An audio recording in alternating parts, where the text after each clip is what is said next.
What's up? Alright, so the moment that everyone has been waiting for, I guess. Alright, there's new research that has shown that we got some new things that I have become keenly interested in for various reasons.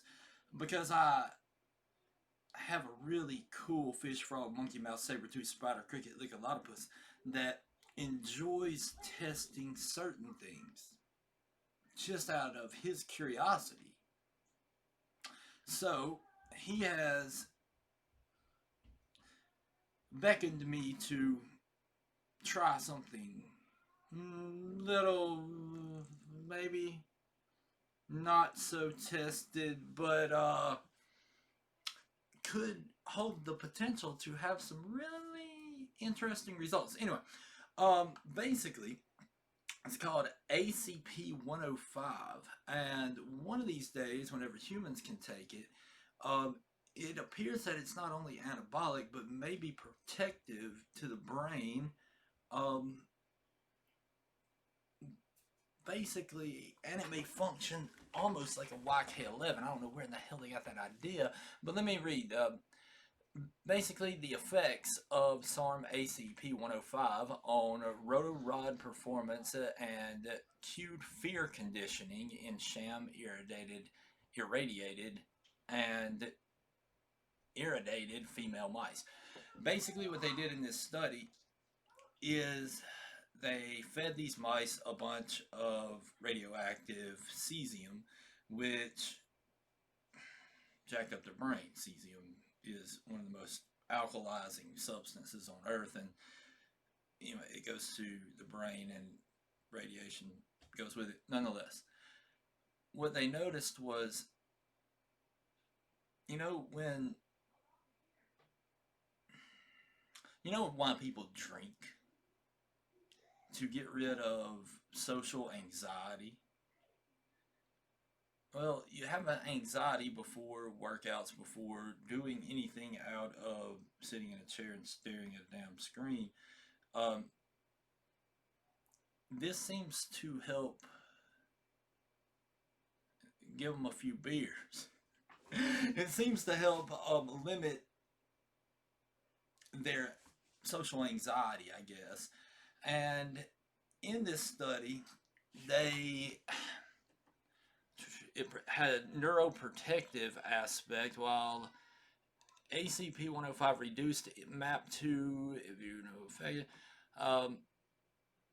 immunoreactivity in the ethereal cortex.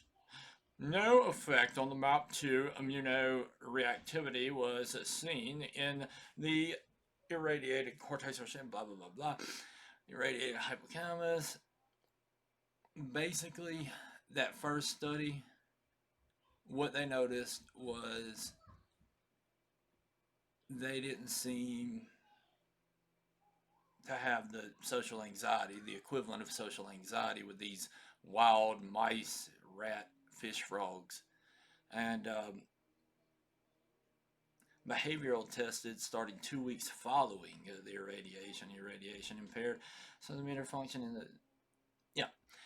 Nonetheless, then we go on to another study that says, as far as we know, ACP-105 is not yet available in stores. Wrong. Whereas chemical athletes, they're shopping. And doping tests that have already been developed for it. That means they're making them right now. Or they've already made them, so it can be detected in testing for athletes now. Couldn't in the beginning, but ACP-105 was first mentioned in scientific literature in 2009. The study showed that a relatively low concentration of ACP-105 attaches itself to the androgen receptor better than DHT, DHT being your most anabolic, with the exception of insulin, of your hormones.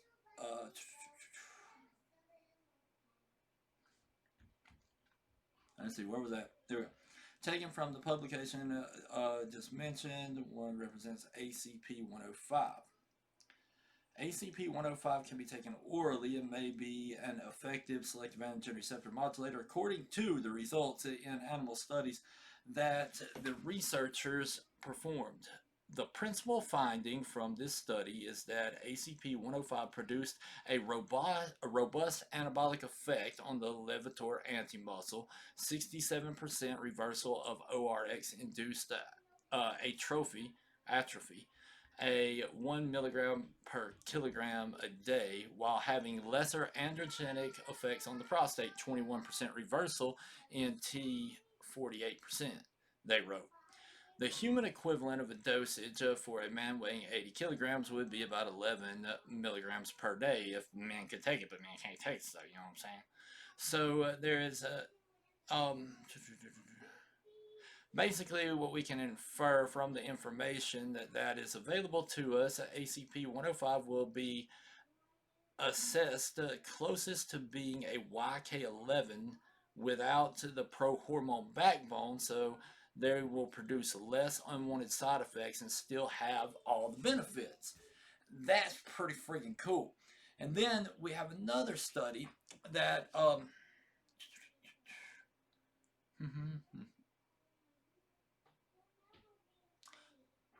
that's the same study over again. And okay, let me see if this is, nope. All right, that's basically all that we've got on it. But one of the things about YK11 is it is rather intriguing. The thing is it's toxic as hell. Not to mention, there are certain muscles you just don't want to grow. The really interesting thing about this one is for the more experienced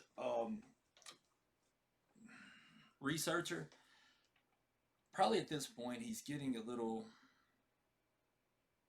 immune to the selective androgen receptor modulators that have been presented to him. And when I say him, I mean fish, frog, monkey, mouse, saber-tooth, spider crate, because people should never take this. Honestly, these products have not been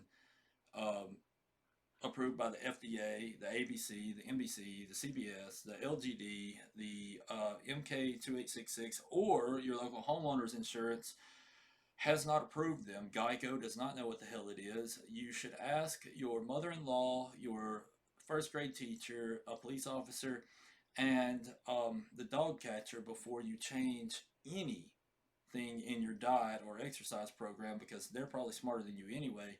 And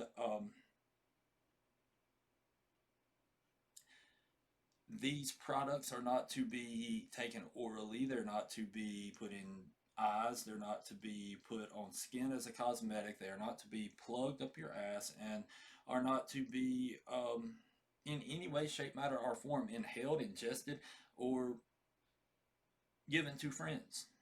They're for research purposes only. That's it.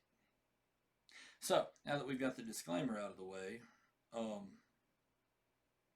I forgot where I was. No, so because the what do you call it?